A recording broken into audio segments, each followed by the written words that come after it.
आप सभी का एक बार फिर से ऑनलाइन नर्सिंग सॉल्यूशंस में स्वागत है। आज के इस सेशन में अपन बात करते हैं Rajasthan post basic BSc nursing admission 2024 और 2025 के लिए शीघ्र ही ऑनलाइन काउंसलिंग है वो शुरू होने वाली है।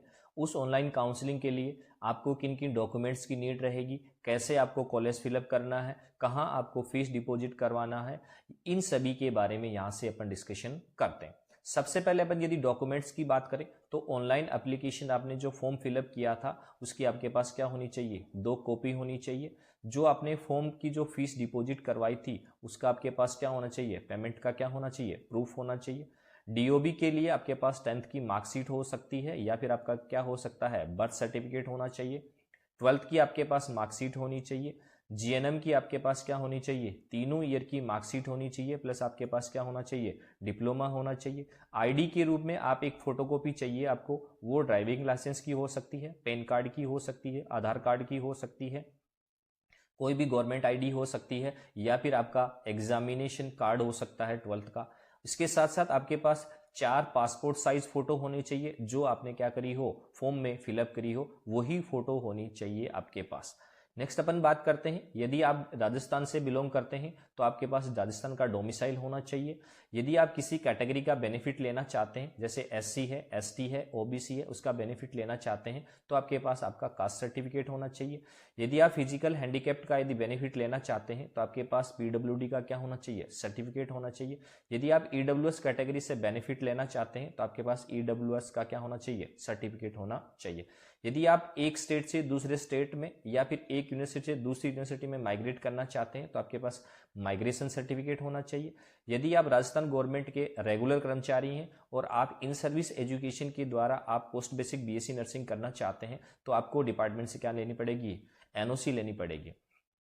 इसके साथ साथ जो कैंडिडेट गवर्नमेंट सीट पे आपको एडमिशन लेना है तो उनको क्या करना है, 500 रुपये का स्टाम्प पेपर पे आपको एक बॉन्ड भरना है। जो बॉन्ड क्या होगा, कितनी होगी, ये आपकी कॉलेज की फीस पे डिपेंड करेगा। उसके साथ साथ आपका जो अदर कोई सर्टिफिकेट है वो यहाँ आपको क्या करना है, अटैच करना है।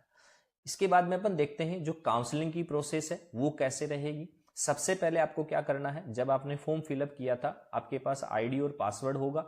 उस आईडी पासवर्ड से आपको क्या करना है, सबसे पहले क्या करना है, लॉगिन करना है। उसके बाद में जिन जिन कॉलेज में आप एडमिशन लेना चाहते हो उन कॉलेज को आपको क्या करना है, सेलेक्ट करना है। सेलेक्ट करने के बाद में आपको क्या करना है, 550 रुपये की आपको काउंसलिंग फीस है वो डिपॉजिट करवानी पड़ेगी। ये फीस आपको नॉन रिफंडेबल रहेगी। उसके बाद में आपको क्या किया जाएगा, यूनिवर्सिटी के द्वारा क्या किया जाएगा, कॉलेज का क्या किया जाएगा, अलॉटमेंट किया जाएगा। जब आपका कॉलेज अलॉट हो जाएगा तो यूनिवर्सिटी की साइड से आपको क्या करना है, एक आपका अलॉटमेंट लेटर है वो क्या करना है, डाउनलोड करना है। वो डाउनलोड आपका पेपर कहाँ ले जाना है, जहां आपको कॉलेज अलॉट की गई है उस कॉलेज में आपको क्या करनी है, रिपोर्टिंग करनी है, ज्वाइनिंग करना है। किसके साथ साथ आपका अलॉटमेंट लेटर होना चाहिए, प्लस जितने भी आपके जो रिक्वायर्ड डॉक्यूमेंट्स हैं वो आपके पास ओरिजिनल होने चाहिए, प्लस इनकी एक क्या होनी चाहिए, फोटोकॉपी क्या होनी चाहिए, सेट होनी चाहिए। इसके साथ साथ आपको क्या करना है, जो आपकी फीस है वो क्या करवानी है, डिपॉजिट करवानी है। ये आपको जो दिया गया समय है उस दिए गए समय में आपको कॉलेज में क्या करनी है, रिपोर्टिंग करनी है, प्लस क्या करनी है, ज्वाइनिंग करनी है। अब अपन बात करते हैं कि आप दिए गए वक्त के अंदर आपको क्या कर लिया, आपने ज्वाइनिंग कर लिया, रिपोर्टिंग कर ली। आप क्या चाहते हो कि मैं मेरी कॉलेज को क्या करूं, इंप्रूव करूं, तो आप सेकंड राउंड के लिए आप क्या हो जाएंगे, एलिजिबल हो जाएंगे और अपनी कॉलेज को क्या कर सकते हैं, अपग्रेड कर सकते हैं।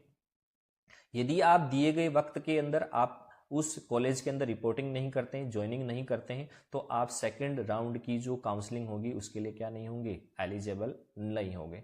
बहुत सारे स्टूडेंट्स का मैसेज आता है, कॉल आता है, एक ही क्वेश्चन पूछते हैं कि सर काउंसलिंग कब शुरू होगी। तो सभी को बता देना चाहता हूं कि अभी Rajasthan university of health science BSc MSc post basic BSc nursing college को मान्यता की प्रक्रिया है वो शुरू कर रखी है। जैसे ही मान्यता का जो प्रोग्राम है या जो प्रोसेस है वो कंप्लीट हो जाएगा, आपकी काउंसलिंग क्या हो जाएगी, शुरू हो जाएगी। वीडियो पसंद आया तो लाइक करें, शेयर करें। Thank you.